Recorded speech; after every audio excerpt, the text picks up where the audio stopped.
Welcome to the Girl Gang. I'm Katrina Gardner of Katrina and Create.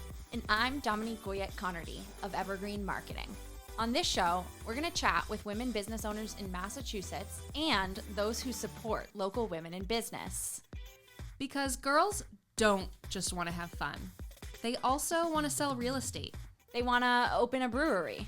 They want to teach others to invest in the stock market. They want to take stunning photos, plan lavish parties, and help people recover from injuries.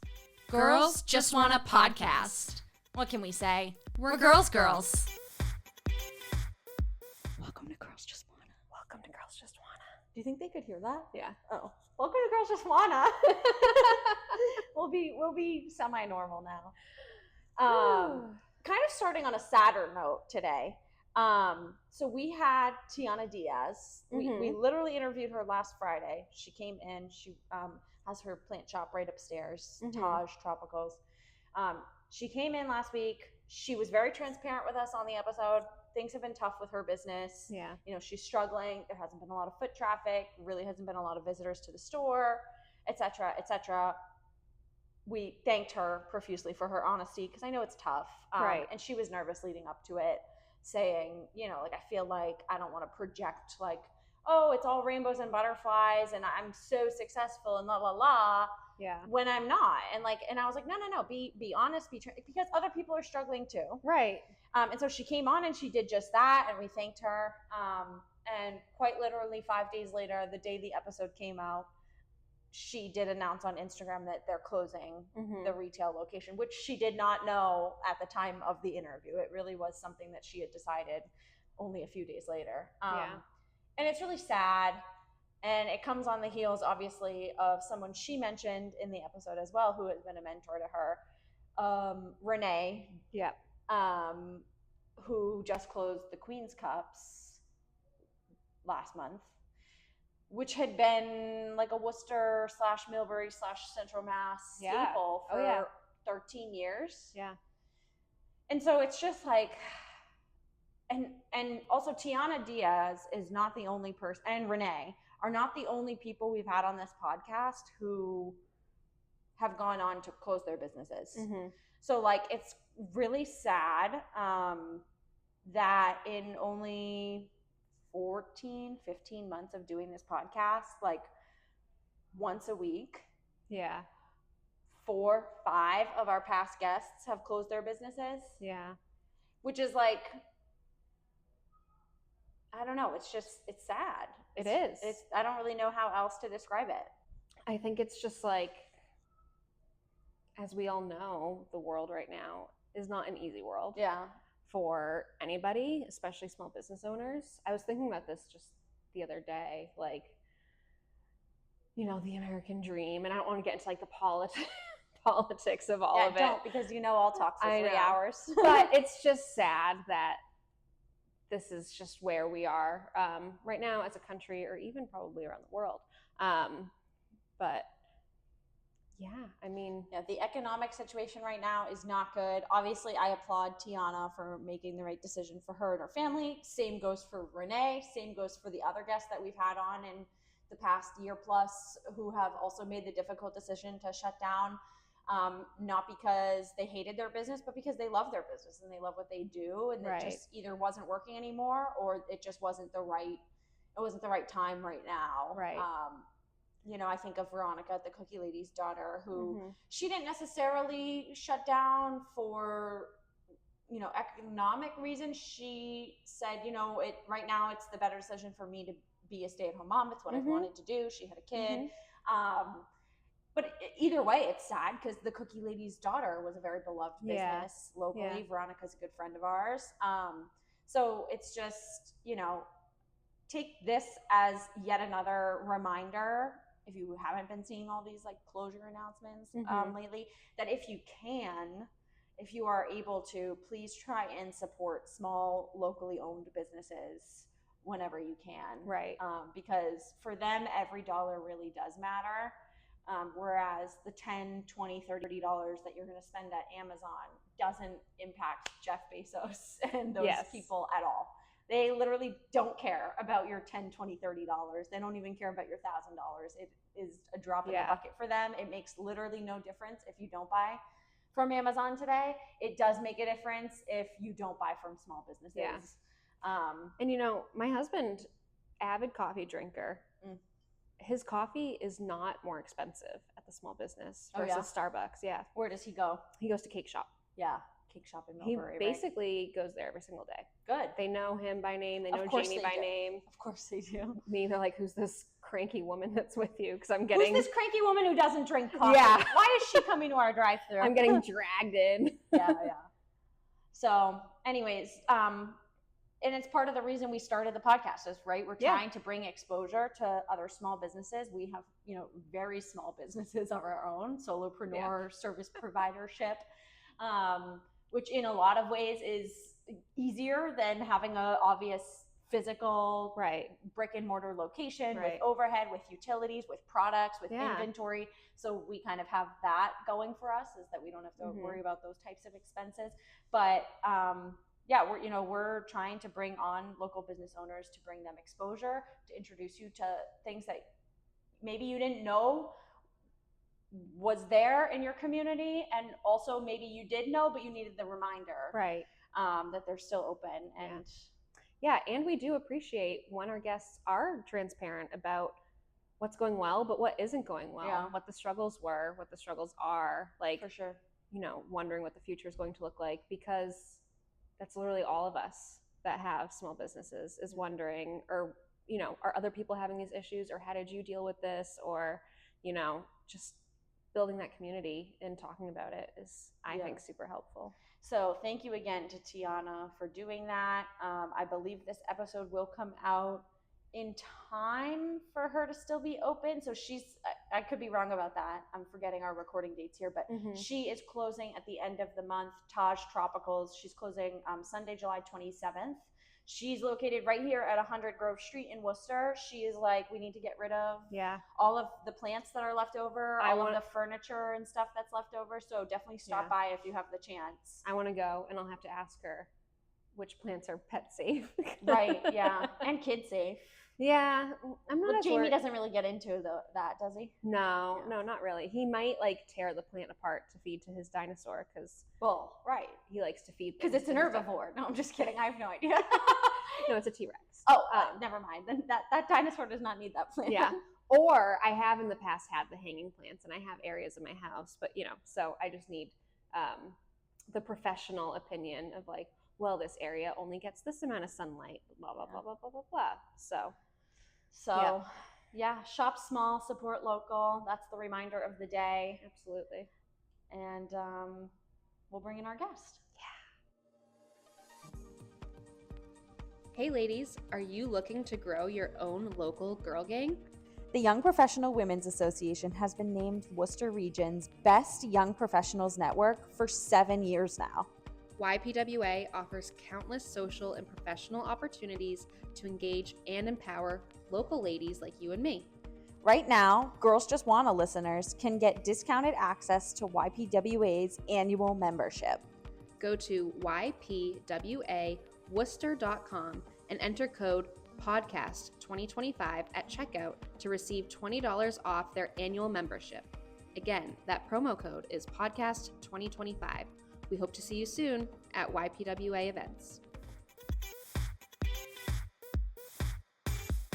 Welcome to Girls Just Wanna. Catherine Maloy, you are is it executive director of Cocotree Kids? Yes. And founder? Founder and executive director, yes. Awesome. Well, thank you for coming. I know you had a long drive.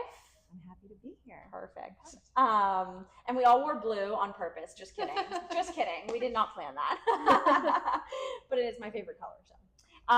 Okay, tell us about Cocotree Kids. What is it? And introduce yourself and the organization. Cocotree Kids. Well, my name is Catherine Maloy, founder and executive director of a nonprofit that distributes underwear to underserved children in Massachusetts. So we distribute from the greater Boston area through Berkshire County, pretty much almost every county in Massachusetts we distribute to. Wow. And you founded this nonprofit, as you said, and this was during the pandemic? Yes. What inspired you to do that? How did you come up with the idea? What sparked that? I, like many of us, I was working from home. I had my kids at home, and it was a really overwhelming, scary time for everybody. And so I was just looking for a way to help. And so I just made a couple of phone calls to some local charities and asked them what they really need that I'm in a position to help with. And I kept hearing that they needed underwear for kids, because you can donate clothing and shoes and toys, but you can't donate underwear. So as a result, children, in underserved circumstances don't have access to it, which is so obvious when you piece it together. When you figure it out, you're like, oh, the light, yes, obviously. So that's how it all. That's how the idea came to me. Yeah. It came to me by asking the community what they need help with. Yeah. Yeah. And so what differentiated for you where you could have just said, all right, I'll go out and buy, 100 packs of underwear and donate them, wipe my hands, be done. You could have done that, but instead you said, nope, just kidding. I'm going to start a whole nonprofit organization. This was not part of the master plan. I do not have a nonprofit background. I came from the corporate world for the last, for 15 years. And so, because it's just the power of curiosity. One phone call led to another, and then ultimately the Massachusetts Coalition for the Homeless wound up sponsoring Cocotree Kids as a fiscal sponsor because of how dire the need for underwear was that I didn't know. So a donation from myself, from friends, and a neighborhood collection, while helpful, wasn't enough. It barely scratched the surface of what was needed. And do you know how many pairs you've been able? So when did the nonprofit officially start? 2021. May of 2021 is when we started. So it's been over 4 years now. Yes. Do you know how many pairs of underwear you've collected, distributed? The numbers are staggering. Yeah, I bet. So in 4 years, we've distributed 400,000 pairs, which is 7 pairs to 57,000 children. Wow. Right. Well, you think about it again, like you said, once you put 2 and 2 together, you're like, yeah, that makes sense. I mean, you need more than one pair of underwear. You need more than one pair. It's not a winter coat where you might only need one or two. You're going to need several pairs of underwear. And children who are potty training, or girls who are starting their menstruation cycle. Yeah. It's very difficult to keep a pair of underwear in reusable condition. Right. Oh yeah. So particularly for children. Right.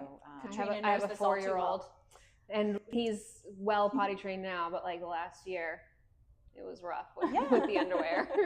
Right. It's a lot. It can become very overwhelming, and it could actually be a very important financial obstacle for a family if you're trying to pay your bills and get food on the table, and then if a child is struggling with their potty training or just trying to put themselves together. Yeah, exactly. It just becomes an extraneous expense that isn't prioritized. Right. Like you said, the financial part of it is only one sort of obstacle to the underwear. It's also like we had just said, you need several pairs. There's several days of the week. There might be several circumstances like potty training and things like that where you need to keep them clean. And it's also potentially lack of access to laundry facilities if you're dealing with homelessness or insecurity in those ways.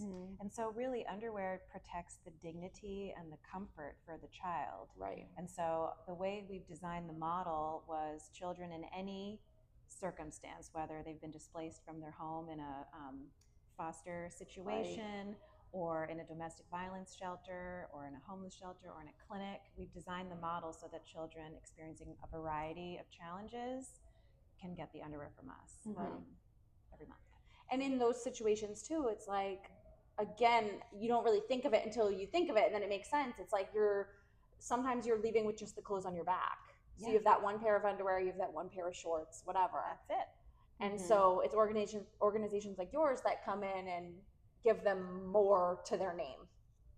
Well, that's the hope. We're hoping that just by this simple and obvious gesture that we can provide a child the comfort that they deserve, and the confidence that they need to get through the day, to get through school, to go out and play, and particularly over the summer. It's difficult to hide if you don't have if you don't have underwear. So, donations and contributions over the summer are incredibly important for us to do what we need to do. So tell us more about that. How do people, how do you collect donations?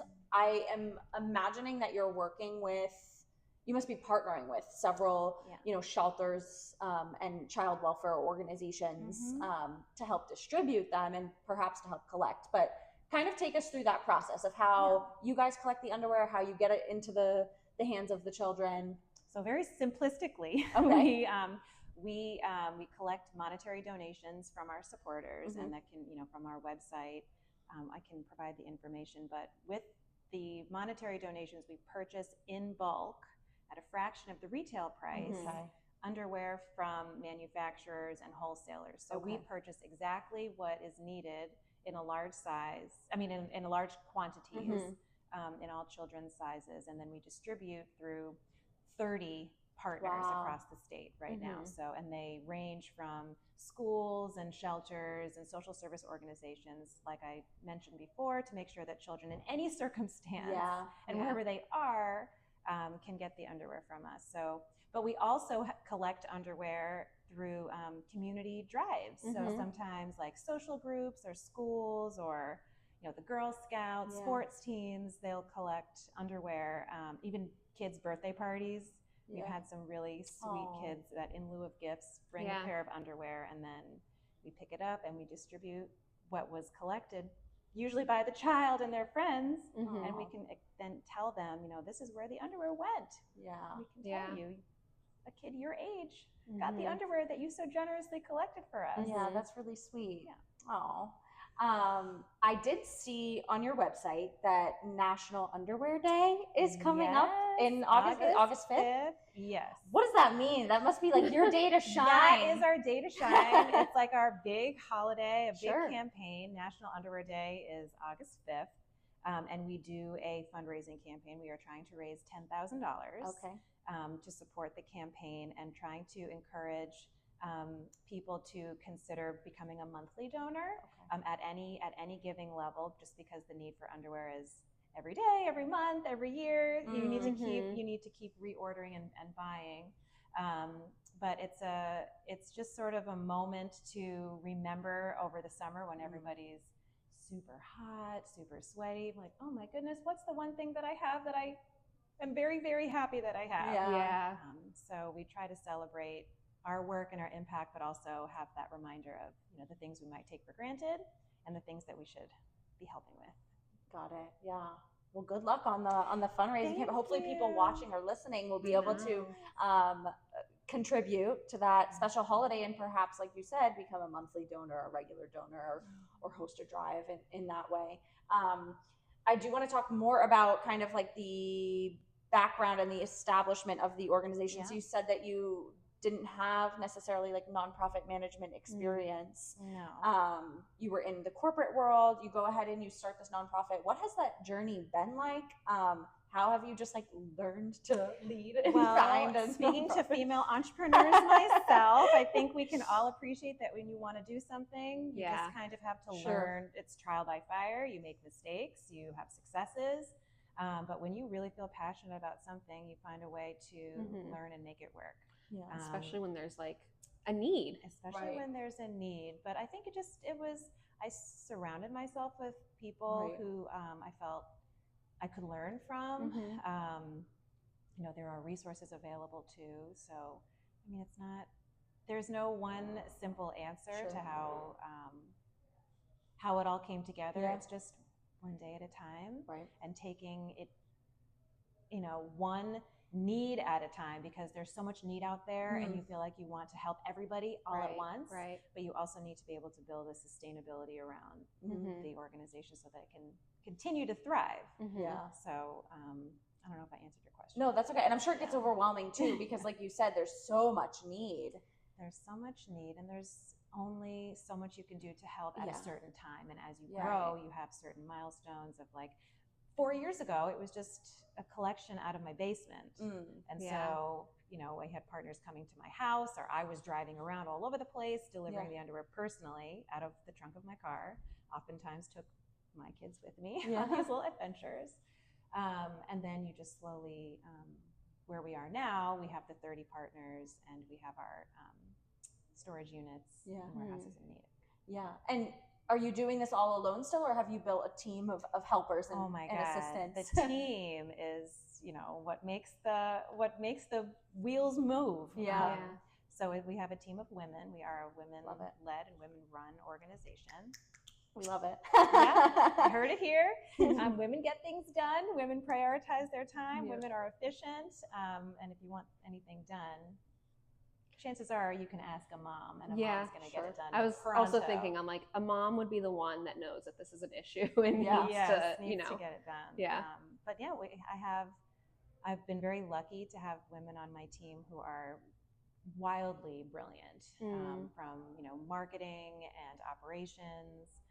We have a speech pathologist as well on the team. Nice. So women who are mission driven and incredibly bright. Amazing. And how did you land on the name Cocotree Kids? Where does that come from? The name is near and dear to my heart, and it's inspired by my daughter. So when I was coming up with what am I going to call this organization, I want to protect kind of the intimacy of the need and not advertise, it's underwear. So trying to be a little discreet. Yeah. But at the core of our organization is about happiness and dignity for a child. So at the time that I started, my daughter was 2 or 3, and she used to call everything a cocoa tree. That anything that made her happy was a cocoa tree, which was a Christmas tree. That's what she was trying to say. And so just to try to remind myself and evoke that same sense of happiness, it was Cocotree Kids. I love that. And so I'm imagining, your kids have been part of the inspiration. You must feel so near and dear to the mission as a mom who would never want your kids to go a day without clean underwear. How have they kind of continued to fuel you? Do they help you now? As they get older, are they helping with donations and drop-offs? They do. They help with donations. They help with drop-offs. They help with, lugging boxes in and out of the unit. They also help, when we have like farmers markets tables, or in Natick there's a town festival called Natick Days. They like to manage the booth and give information and get people over, and their friends come and help too, because one thing that's really important to me is trying to engage children in philanthropy while they're very young, to understand you're part of something bigger than yourself and your little world. So I actually love seeing them and their friends get so into it when they're collecting and sorting and trying to make sure that the packages that the children receive, are perfect, nicely folded, all wrapped up. It's really sweet to see. Beautiful. That's so sweet. And it's a family affair and it's a community project. That's awesome. Thank you so much for the work that you're doing. This is I didn't know anything about it, but like you said, once we were introduced to your organization and I got that email, I'm like, duh. Right. It makes so much sense. Of course there's such a need. So thank you so much for everything you're doing for, the kids in Massachusetts. It's really important. So much. I appreciate being here. Thank you for having me. Yeah.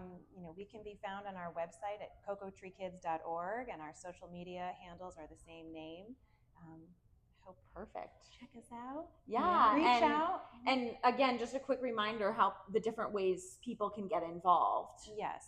Well, you can donate online on our website, or you can volunteer with us. You can host your own collection drive. You can purchase underwear from our Amazon wish list. There are lots of ways to get involved, and you can reach out to me personally. Catherine at cocotreekids.org is my email. Perfect. And I would love to catch up. Great. Well, I hope you receive some inquiries or some donations. And we do like to end every episode by giving guests the opportunity to shout out another woman in business, woman-led organization, woman who's getting things done, as you said. Oh my gosh. Do you have someone in mind? I am happy to say I have a long list. Sure. But in the spirit of National Underwear Day, there's 2 women who own Bloom and Grow Creative, which is a play space in Natick, and they are hosting an event for us on National Underwear Day where children can come in and participate in some volunteer opportunities to support us. But again, women I love this gesture. That's what they get it done. They get it done. Snappy, exactly. Yes. So they're I would say Bloom and Grow Creative in Natick. Awesome. Perfect. Thank you so much, Catherine, for coming. Thank you for having me. This was so special. Thank you so much. Want to show your love for all the local ladies in business? Girls Just Want a Podcast merch is now available on Etsy. From stickers to mugs and hats to tumblers, you can rep your favorite gal gang wherever you go. Your purchase helps us continue to rent studio space, upgrade our recording equipment, and pay for editing software. Find Girls Just Want a merch on Katrina and Create's Etsy shop. Link is in the show notes.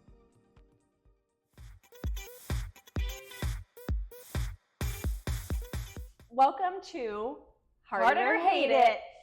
That was really good. We did a good job. We didn't even plan that. Okay, I'll go first. Heart it or hate it, sweet potato. Hate it. Get it out of here. You know, I think I knew that because we talked about like sweet potato casserole at Thanksgiving. Yeah. Sweet potato fries? No. Really? Yeah. Oh, I love a sweet potato fry. I hate though, I'll tell you what I hate. If you're like ordering food at a restaurant or takeout, and they say that it's like it's an upcharge to get sweet potato instead of regular fry, which again, I know we just talked about supporting small businesses, so like you can have my extra $1, but Yeah. I oftentimes am like, yes, I want to substitute the sweet potato fries. Yeah. So good. Oh, no, I don't know. I do in general like to have sweet or savory, not like both. And It's like a superfood, I guess, which I don't know yes. why. No, it's supposed to be great for you. Like, I think babies eat a lot of sweet potato. and Like it's the puree. healthier choice than potato. A regular, like a white potato. Yeah. Mhm. So sweet potato fries would be a healthier option. I just than think they fries. taste so good. But I saw someone had posted a recipe in the kickboxing group about like, oh, you should try grilling. Like, you know how people are grilling like vegetables all summer long? Like, oh, you should also grill sweet potato, like dice it up. And I was like, okay, so I bought it and I got to try it. It's just kind of been sitting there. I've been a little bit food lazy if all Jesse week. gets sweet potato fries, I'll like have a couple, but But it's not, you wouldn't order it. will not choose it. No. Yeah. All right. Well, I heart it. Okay. I hate it. All right. What do you got? Heart it or hate it. Red wine. Hate it. Do you? Yeah. It's a no for me. I like Yeah. white wines. I like pink wines. Yep. Yeah. I even like the occasional like sweet Mm-hmm. wines, but red wines to me, and this is gross, they always taste bloody. Yeah. I don't know what that is. What is that Office episode where this one has a afterbirth? No. Afterbirth. And like I know like, so I mean, not that I'm a connoisseur or anything, but I know like typically you pair red wines with like red meats, right? Like if you were getting a steak, you might get like a red wine. Yeah. And I don't eat steak either. And so I wonder if is it in my mind that it's the association of like, oh, this tastes bloody? Or is it a certain element of red wine? Like, I don't know, what are the words? Tannins and I don't whatever know. is that to me tastes like, I don't know. But Yeah. I've obviously tried several red wines and none of them to me are even remotely as good as a white wine. So why would I bother ordering? Like I've had some that I'm like, okay, Yeah. like I can drink a glass of that, but it would literally be the last thing I would order. Yeah. Like, Yeah. so I used to hate red wine. I still don't really drink it, but kind of right before this past winter, I started to want red wines. And I think it's like in the winter, like people tend to prefer that because it's like heavier. you don't Like a necessarily white have wine. it chilled. Yeah, and like a white wine, like I'm thinking like a Pinot Grigio or Sauvignon Blanc is like a chilled, light, refreshing, airy, whatever the hell, which is like good for summer.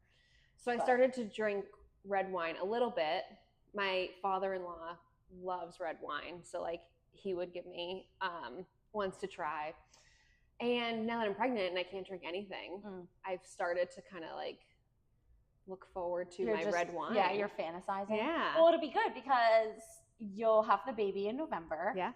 And then bam, it's like holiday winter time. I'll be ready so for you'll it. be ready to have a glass of red wine. So I guess I'm gonna say heart it. I'm still not like a red wine drinker. But like that's what I'm wanting. Yeah. So that's good. Yeah. Okay.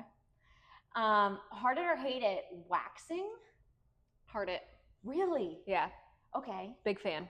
Of everything? I I put this on the list because yesterday one of my, friends at the gym was like, guess what I did before? And shout out Katie if you're listening. Guess what I did before coming to class tonight? I got my underarms waxed. Uh-huh. She goes, and it hurts so bad now because I've been punching the Yeah. bag for 45 minutes. Yeah. It's burning. And I was like, oh my God, do you do that like all the time? Have you done that before? And she was telling me, no, I was trying it out. She's getting married later. Yeah. This stuff. So, and I was like, oh, I've thought about getting waxed before, especially like bikini line, because that's a real pain in the ass. Yeah. But I have never gotten like professionally waxed. And I think I had an at-home like wax strips or something one time. And I was like, that scares me. I was too afraid. I think it was like me and my sister were in high school and we had it and she was using it. And I was just like, I don't know. You can have the rest. I don't need it. No, I've never waxed arms or legs. I've done bikini waxes. Yeah. I'm not doing it right now, but I do think when I was doing it, I was like worth the expense. Like, just it takes. Were you going somewhere locally? Okay, did it hurt? Yes. But were you like, that's too bad? Pain is beauty. It takes less than 10 minutes for the appointment. Like it is so quick. And then the more that you do it, the less that it hurts. Like it hurts the most the first time. And you have to like keep up with it, right? Mm-hmm. Yeah. Then the more that you do it, the less hair you have. And I think I first started doing it after I had Jamie. I was just like, I can't be bothered. Like I don't. Yeah. And then, it was like I would go, they suggest like 3 to 5 weeks, I think, depending on your hair growth. So I was going about once a month. And I just was like, this is the best money spent because I hate shaving. Just like I hate doing it. I think it's the most annoying thing in the world. And then your razors get rusty and then so I haven't even been using razors lately. I've been using like the buzzer thing, which doesn't get as close of a shave, but I just don't even care anymore. But anyway, long story short, big fan of waxing. Okay, full support. I guess I don't have an answer. I'll go hate it because I'm a fraud and I haven't tried it, so I can't say I heard it yet. But I'm curious. I'm interested. I'll probably do it at some point. But when will that breaking point be? Yeah. We'll find out. Stay tuned. Yeah. Okay, what do you got? My last heart it or hate it is lip gloss. I guess heart it, but like not really. Yeah. I heart my lip gloss is what I look like when I'm wearing lip gloss. Like the amount of the number of times I remember to put it on in a year could fit on 2 hands. Like it's also annoying that it's sticky. The like style trend is matte lips in the winter and glossy lips in the summer, and then it's like in the summer is when you're outside and it's windy and your hair is getting stuck to your lip gloss. So I'd rather wear it in the winter, but it's not really like a winter thing.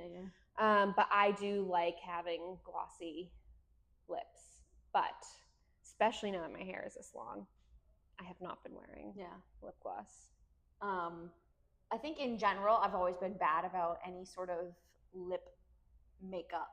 I've never been a lipstick girl. I cannot figure out lip liner to save my life. It's like I think all lip products look bad on me, which is probably not true. It's probably that I'm either doing it wrong or I'm just not used to seeing myself that way. Yep. But like I have a couple lip glosses and it's like I will wear them once a month. Like I do usually forget to put stuff on my lips. Yeah. I am a chapstick girly though. Like I'll put chapsticks on my lips several times a day. Yeah. Yeah. I'm gonna say heart it because I do like it, but I have not been wearing it a lot lately. Yeah. All right. Well, that's it for Heart It or Hate It. That's it. And we will see you next week. Later, ladies. Bye.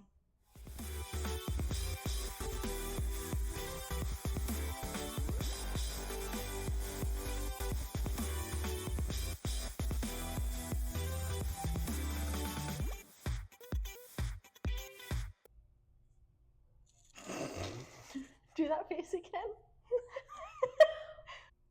Welcome back to what? I don't know. Also, look at all the blue on screen. Look at that.